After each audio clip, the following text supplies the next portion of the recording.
नमस्कार दोस्तों, स्वागत है आपका अपने ही YouTube चैनल में जिसका नाम है स्टडी विद जगदम्बे।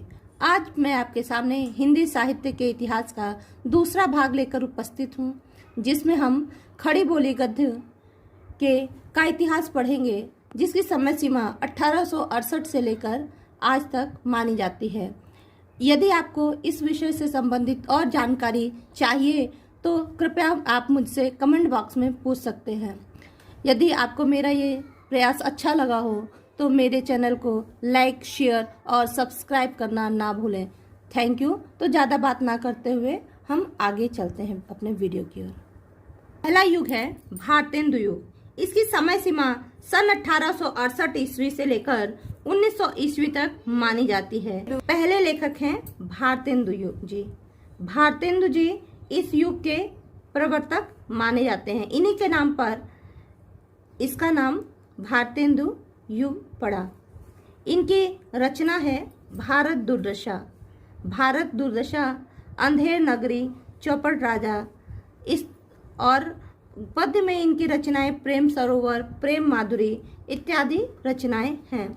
इस समय भारतेंदु जी ने नाटक, उपन्यास, कहानी, निबंध, आलोचना आदि के क्षेत्र में सराहनीय योगदान दिया। इन्होंने स्वयं तो लिखा ही, साथ ही साथ अन्य लेखकों को भी लिखने के लिए प्रोत्साहित किया। इनके साथ जो भी लेखक थे, रचना का कार्य करते थे, उन्हें भारतेंदु मंडल के नाम से भी जाना जाता है। इसमें प्रताप नारायण मिश्र, बद्री नारायण चौधरी, प्रेमघन, अंबिका दत्त व्यास, किशोरी लाल गोस्वामी आदि लेखक प्रमुख हैं। इनकी कुछ रचनाएं इस प्रकार हैं, जैसे प्रताप नारायण मिश्र की रचना है कली कौतुक हठी हमीर। कली कौतुक हठी हमीर ये परीक्षा की दृष्टि से इम्पोर्टेंट रचना है। तीसरे लेखक हैं इसमें किशोरी लाल गोस्वामी। कौन है?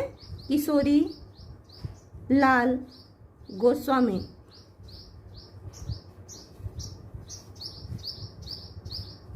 इनकी रचना है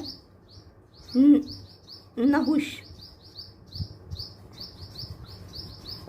इनकी रचना है नहुष, प्रमुख रचनाओं में एक मानी जाती है। अगले हैं लेखक देवकी नंदन खत्री। देवकी नंदन खत्री जी, इन्होंने जासूसी उपन्यास की श्रेणी में इनके रचनाएं अपना प्रमुख स्थान रखती हैं, जिसमें सबसे प्रमुख और जानी मानी रचना है चंद्रकांता। चंद्रकांता, इससे संबंधित अनेक नाटक भी आपको टीवी सीरियल्स में देखने को मिल जाएंगे। इसके अलावा बालकृष्ण भट्ट जी, प्रेमघन, इस तरह के बहुत सारे लेखक इस समय थे।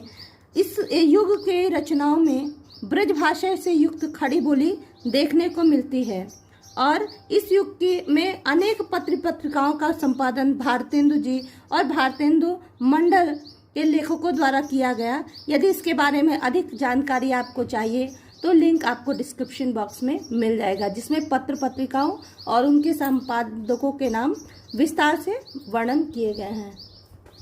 आगे का युग जो है वह द्विवेदी युग है। द्विवेदी युग का जो सन है वह 1900 से लेकर 1920 ईस्वी तक माना जाता है।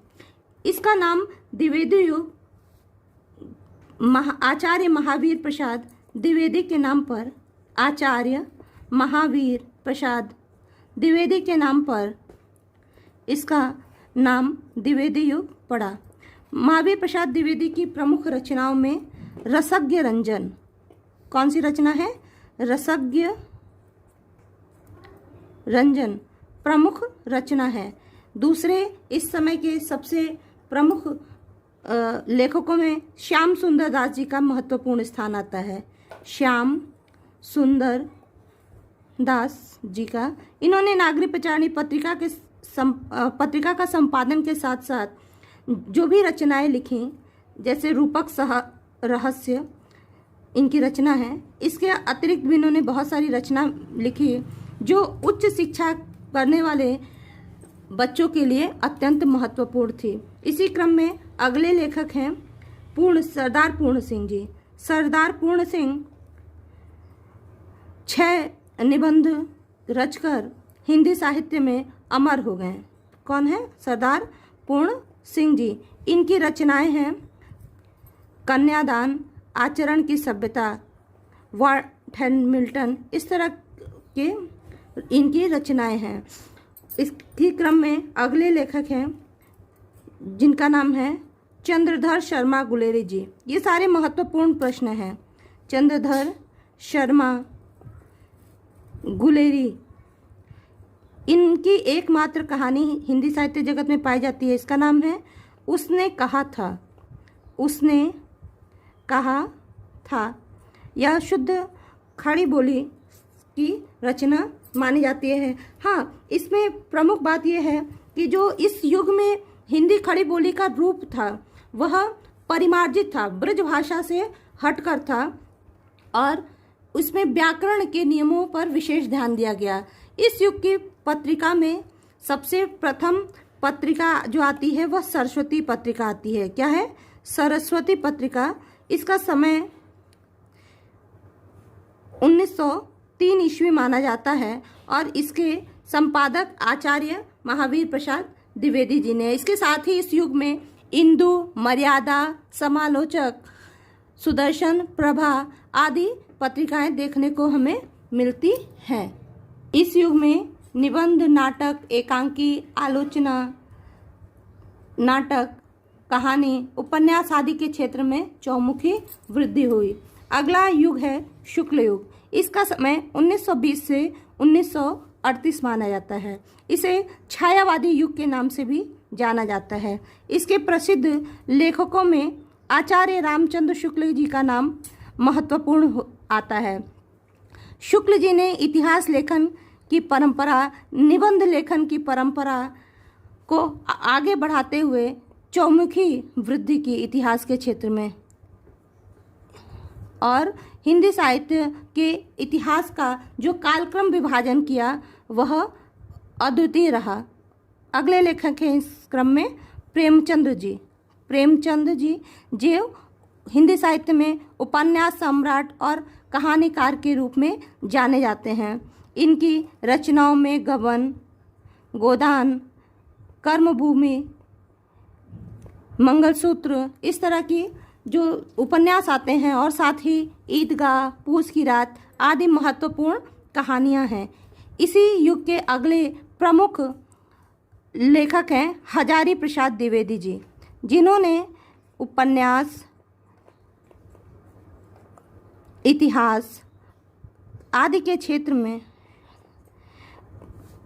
अपना महत्वपूर्ण योगदान दिया। इन्होंने भी हिंदी साहित्य की भूमिका इसको लिखकर इतिहास को विस्तृत रूप में विभाजन करने में अपना पूरा योगदान दिया। इनके आचार्य हजारी प्रसाद द्विवेदी जी के उसमें है, इनके निबंधों में अशोक के फूल, कुटज आदि सबसे प्रमुख निबंध माने जाते हैं। अगले हैं इसी क्रम में निराला जी। निराला जी